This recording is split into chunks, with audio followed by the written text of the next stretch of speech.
രേണുസുധിയും മകനും വെച്ചു കൊടുത്തിട്ടുള്ള വീട്ടിൽ നിന്ന് ഇറങ്ങേണ്ട അവസ്ഥയാണ്. എന്താണ് സംഭവം എന്നുള്ളൊരു കാര്യമാണ് ഇന്നത്തെ വീഡിയോയിൽ നമ്മൾ സംസാരിക്കാൻ പോകുന്നത്.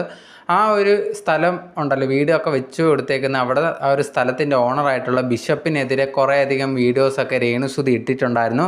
അതിനെതിരെ ബിഷപ്പും കുറേയധികം വീഡിയോയിൽ വന്നിട്ട് പറയുന്നുണ്ടായിരുന്നു, തന്നെ ഭയങ്കരമായിട്ട് ബുദ്ധിമുട്ടിക്കുന്നു, വീഡിയോയിലൊക്കെ വന്നിട്ട് ഓരോന്നൊക്കെ പറയുന്നു എന്ന് പറഞ്ഞിട്ട് കുറേയധികം കാര്യങ്ങൾ അന്ന് ബിഷപ്പും പറഞ്ഞിട്ടുണ്ടായിരുന്നു. ഞാൻ കേസ് കൊടുക്കും എന്നുള്ള രീതിയിലും പറഞ്ഞിട്ടുണ്ടായിരുന്നു.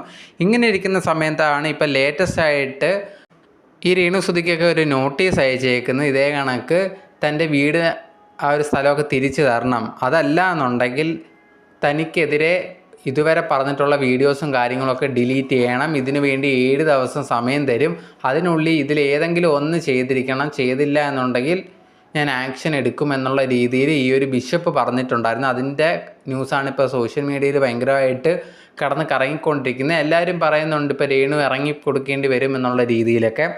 പക്ഷെ നമ്മളിത് ഒരു റിയലായിട്ട് ചിന്തിക്കുമ്പോൾ ഇതൊക്കെ നടക്കുമോ എന്നുള്ളൊരു കാര്യമാണ് മെയിനായിട്ടുള്ളൊരു കാര്യം. ഇപ്പം ആ ഒരു വീടും സ്ഥലമൊക്കെ എഴുതി കൊടുത്തേക്കുന്ന ആ 2 കുട്ടികളുടെ പേരിലാണ്, കിച്ചുവിൻ്റെ പേരും അതുപോലെ തന്നെ ഇളയ ഋതപ്പൻ്റെ പേരിലുമാണ് എഴുതി കൊടുത്തേക്കുന്നത്.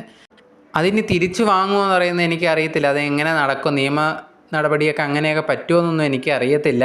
അതും ആ ഇളയ കുട്ടിക്ക് 18 വയസ്സ് പോലും ആയിട്ടില്ല. അപ്പോൾ എനിക്ക് അതിനെക്കുറിച്ചത് കൃത്യമായിട്ടും അറിയില്ല. കുറേയധികം പേര് പറയുന്നുണ്ട് തിരിച്ചു വാങ്ങാൻ പറ്റുമെന്നുള്ളൊരു കാര്യം, മറ്റു ചിലർ പറയുന്നുണ്ട് ഇത് പറ്റത്തില്ല എന്നുള്ളൊരു കാര്യം. ഇപ്പോൾ ഞാനൊക്കെ ചിന്തിക്കുമ്പോഴത്തേനും അതെങ്ങനെയാണ് തിരിച്ച് വാങ്ങുന്നത്, ഇനിയിപ്പോൾ തിരിച്ച് എഴുതി കൊടുക്കേണ്ടി വരും. അങ്ങനെയാണെങ്കിലും ഈ ഒരു മകൻ്റെ പേരിൽ, ഇളയ കുട്ടിയുടെ പേരിലൊക്കെയല്ലേ എഴുതി കൊടുത്തേക്കുന്നത്, അവന് 18 വയസ്സാകാതെ തിരിച്ചൊക്കെ എഴുതി കൊടുക്കാൻ പറ്റുമോ? അതിലും എനിക്കൊരു ഡൗട്ടുണ്ട്. എന്തായാലും ബിഷപ്പ് ഇങ്ങനെ ഒരു നോട്ടീസ് അയച്ചിട്ടുണ്ട് എന്നുള്ളൊരു കാര്യമാണ് അറിയാൻ സാധിച്ചിട്ടുള്ളത്. ഇനിയിപ്പം മെയിനായിട്ട് ഈ ഒരു വീഡിയോസൊക്കെ ഡിലീറ്റ് ചെയ്യിക്കാൻ വേണ്ടിയാണ് എന്ന് തോന്നുന്നു. അങ്ങനെ ഡിലീറ്റ് ചെയ്ത് പ്രശ്നം തീർക്കുകയാണെങ്കിൽ അതാണ് നല്ലത്. ഇനിയിപ്പോൾ കോടതി അടുത്ത് അതിലേക്ക് പോകേണ്ട കാര്യമില്ല എന്നാണ്. കാരണം ഒരു കുട്ടിയൊക്കെ അവരെയൊക്കെ ഇതിലേക്ക് വലിച്ചഴക്കേണ്ട കാര്യമൊന്നുമില്ലെന്നാണ് എനിക്ക് തോന്നുന്നത്.